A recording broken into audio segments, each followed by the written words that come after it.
Good morning. आज मैं आपको शैवालों का आखिरी जीनस करा रही हूँ जिसका नाम है पॉलीसाइफोनिया। ठीक है, पॉली का मतलब होता है बहुत सारे और साइफोनिया साइफन का मतलब होता है ट्यूब्स। साइफन का मतलब होता है ट्यूब, जैसे पानी डालने का ट्यूब होता है, जैसे हम गार्डन में पानी डालते हैं ट्यूब से, तो साइफन का मतलब होता है ट्यूब, पॉली का मतलब होता है बहुत सारे ट्यूब।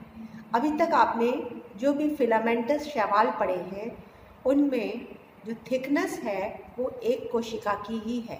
लंबाई में एक के नीचे एक कोशिका लगी रहती है, लेकिन उसके पीछे कोई कोशिका नहीं होती है। ठीक है, लेकिन अब हम जो पढ़ेंगे पॉलीसाइफोनिया, पॉली का मतलब होता है बहुत सारे।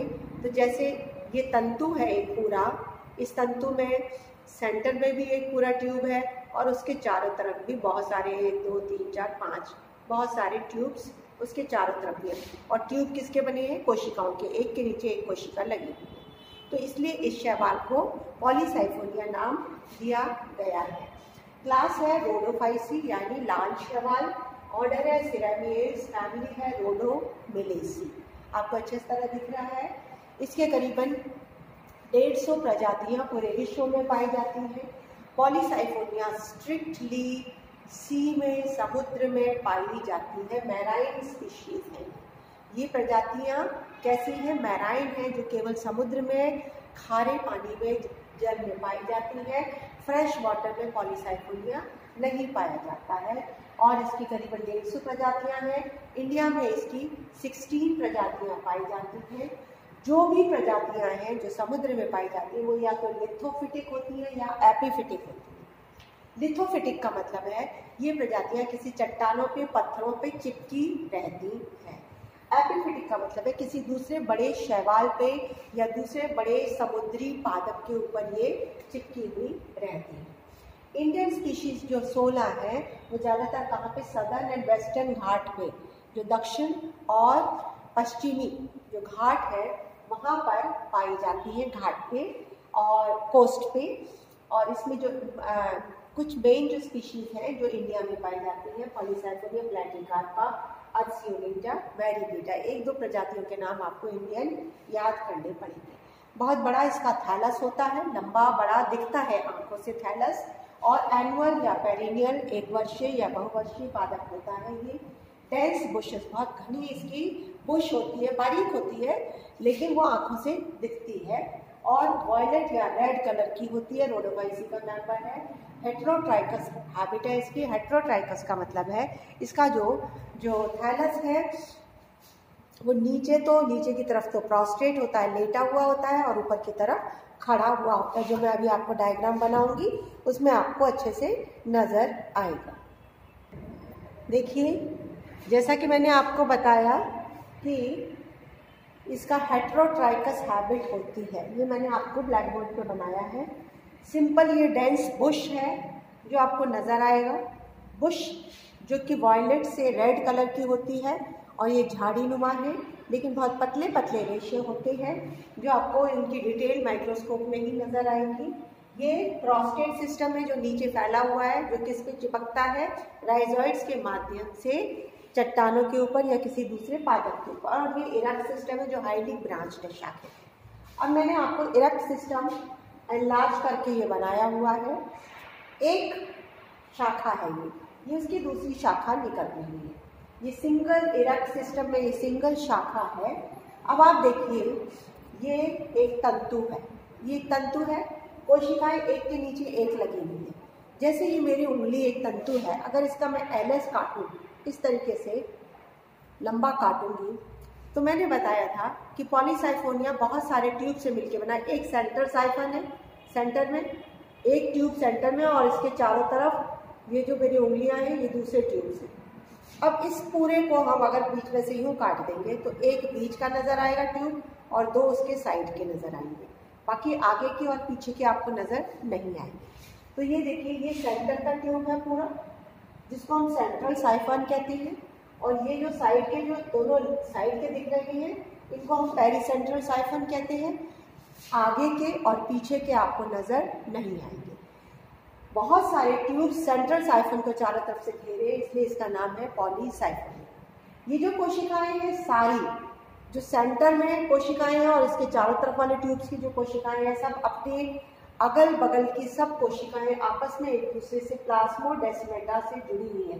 ये कोशिका इससे जुड़ी है, ये इससे जुड़ी है, ये इससे जुड़ी है, ये इससे जुड़ी है, ये इससे जुड़ी है, ये इस नीचे वाली से जुड़ी है, इसके नीचे वाली से जुड़ी है, इसके नीचे वाली, सारी ये कोशिकाएं इंटरकनेक्टेड है। ये आपको दिख रहे हैं, जिनसे ये कनेक्टेड है उनको प्लाज्मोडेस्माटा कहते हैं। जिनसे भी ये कनेक्टेड है उन्हें हम प्लाज्मोडेस्माटा कहते हैं। सब में एक केंद्रक है बिखरा हुआ।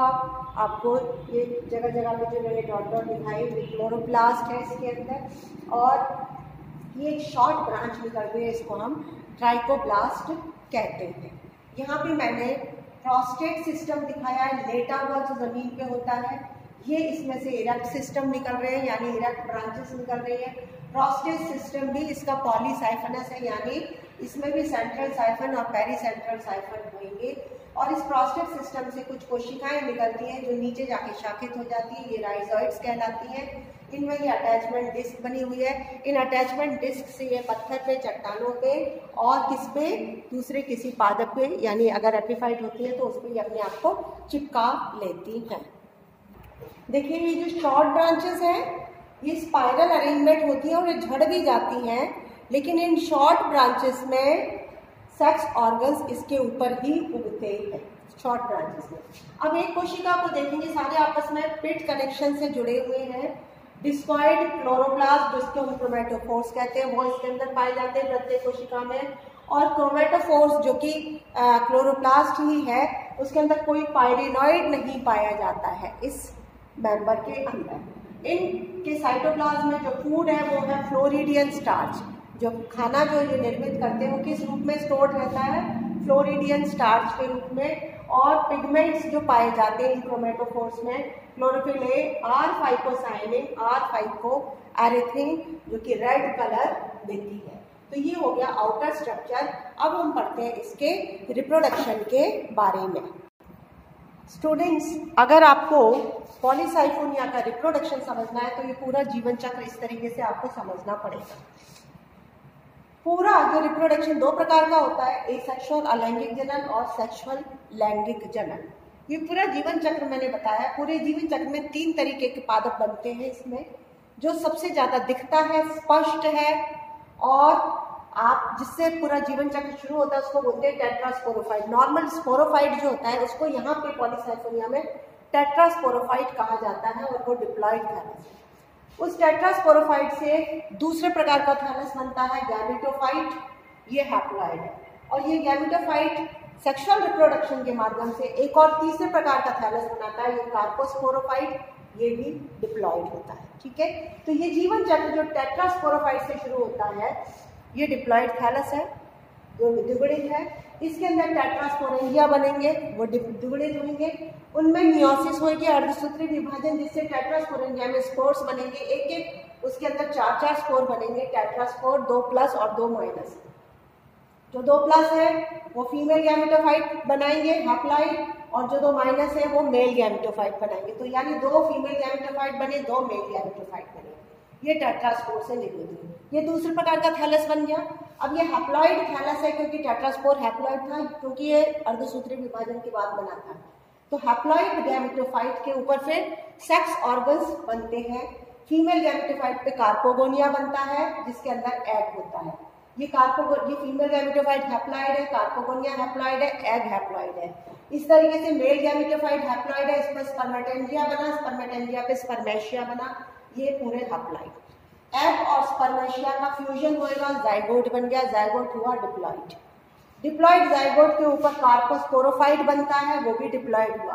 कार्पोस्पोरोफाइट पे कार्पोस्पोरेंजिया बनता है, ये भी डिप्लॉइड हुआ। ठीक है, कार्पोस्पोरेंजिया में कार्पोस्पोर बनेंगे और ये कार्पोस्पोर भी डिप्लॉइड होते हैं। ये भी डिप्लॉइड है कार्पोस्पोर भी, और ये कार्पोस्पोर बाहर निकल के फिर नया स्पोरोफाइट बनाते हैं जिसको वापस से वही वाला बन जाता है टेट्रास्पोरोफाइट। ये डिप्लॉइड थैलस है। ठीक है, तो मैं अभी आपको अलैंगिक जनन इस वीडियो में बताऊंगी, नेक्स्ट वीडियो में मैं आपको लैंगिक जनन बताऊंगी। तो कार्पोस्पोरोफाइट से गैमेटोफाइट तक के निर्माण की प्रक्रिया मैं आपको अभी बताती हूँ। अब देखिए टेट्रास्पोरोफाइट से टेट्रास्पोर तक का निर्माण। टेट्रास्पोरोफाइट है ये पूरा का पूरा, ये कंप्लीट क्या है, टेट्रास्पोरोफाइट जो कि डिप्लॉयड है। और ये आपको वही प्लांट है जो मैंने अभी आपका डायग्राम ड्रॉ किया था, जिसमें सेंट्रल साइफन और पेरिसेंट्रल, ये पूरा मेन एक्सिस है। इसकी एक पेरिसेंट्रल कोशिका जो बाकी कोशिकाओं से छोटी होगी, वो पेरिसेंट्रल कोशिका, ये डेवलपमेंट बता रही हूँ, किसकी तरह काम करेगी, टेट्रास्पोरेंजियल इनिशियल। ये कहलाएगी अब टेट्रास्पोरेंजियल इनिशियल। दूसरी पेरिसेंट्रल कोशिकाओं से ये थोड़ी सी छोटी होती है। इसमें एक खड़ा डिवीजन होगा, वर्टिकल डिवीजन, जिससे इस तरफ बन जाएगा स्पोर मदर सेल और बाहर की तरफ बन जाएगा कवर सेल। ये कवर सेल में और एक दो विभाजन होंगे तो ये एक से ज्यादा कवर सेल बना सकते हैं। स्पोर मदर सेल को मैंने खाली स्पोर मदर सेल को यहाँ पे दिखाया है, ये लिखा है spore mother cell. Cover cell भी इससे जुड़ा हुआ है, लेकिन चूंकि आप डिवीजन किसमें होंगे, स्पोर मदर सेल में, इसलिए इसी को दिखा रही हूँ। इसके इस तरफ क्या है, cover cell. Spore mother cell में एक ट्रांसवर्स डिवीजन होगा, जिससे ऊपर वाला सेल बन जाएगा स्पोरेंजियल सेल, नीचे वाला सेल बन जाएगा स्टॉक सेल। ये जो स्पोरेंजियल सेल है ये रहा, इसके नीचे स्टॉक सेल भी है। ये स्पोरेंजियल सेल में अब मियोसिस होगी। क्या होगी, मियोसिस, जिससे इसके 4 विभाजन होके 4 केंद्रक, चारों केंद्रक अपने चारों तरफ क्या लपेट लेंगे, साइटोप्लाज्म, और ये 4 टेट्रास्पोर बनेंगे। ये सारे के सारे कैसे होंगे, हैप्लोइड। अब ये जो टेट्रास्पोर है, इसके इस साइड क्या है, कवर सेल भी है, नीचे क्या है, स्टॉक सेल है, क्योंकि ये तो पहले बन गए थे, कवर सेल, स्टॉक सेल। बाकी डिवीजन मैंने इस सेल में दिखाया है, स्पोरेंजियल सेल में। तो स्पोरेंजियल सेल में 4 टेट्रास्पोर बने, नीचे क्या है इसके, स्टॉक सेल, साइड में क्या है, कवर सेल। तो एक पेरिसेंट्रल कोशिका से क्या बनते हैं, 4 टेट्रास्पोर बनके तैयार होते हैं। ये स्पोरेंजियल बॉल जब टूट जाती है, टेट्रास्पोरेंजिया है, ये स्पोरेंजियल सेल है, तो यानी ये क्या है, टेट्रास्पोरेंजिया। इसकी भित्ति टूटेगी, ये 4 टेट्रास्पोर निकल के बाहर आ जाएंगे। इस पूरे मेन एक्सिस में बहुत सारी जगह पे आपको टेट्रास्पोर मिलेंगे। केवल एक पेरिसेंट्रल सेल नहीं बनाएगा, कई सारे पेरिसेंट्रल सेल में ये सेम विभाजन होंगे और बहुत सारे टेट्रास्पोर आपको यहाँ पे बने हुए दिखेंगे। ये भित्ति स्पोरेंजिया की टूटेगी, टेट्रास्पोर निकल के बाहर आएंगे। 2 प्लस और 2 माइनस के 3 दिख रहे हैं ना, एक पीछे की तरफ है। 2 प्लस और 2 माइनस, 2 बनाएंगे मेल गैमेटोफाइट और 2 बनाएंगे फीमेल गैमेटोफाइट। 2 ने तो बनाया मेल गैमेटोफाइट और 2 ने बनाया फीमेल गैमेटोफाइट। ठीक है। अब ये जो गैमेटोफाइट है, इसके ऊपर सेक्स ऑर्गन्स बनेंगे, जिससे फिर क्या होगा, सेक्सुअल रिप्रोडक्शन। तो कंप्लीट ये सेक्सुअल रिप्रोडक्शन टेट्रास्पोरोफाइट से शुरू हुआ और कहाँ जाके खत्म होता है, मेल और फीमेल गैमेटोफाइट पे जाके ये एंड होता है। Thank you very much.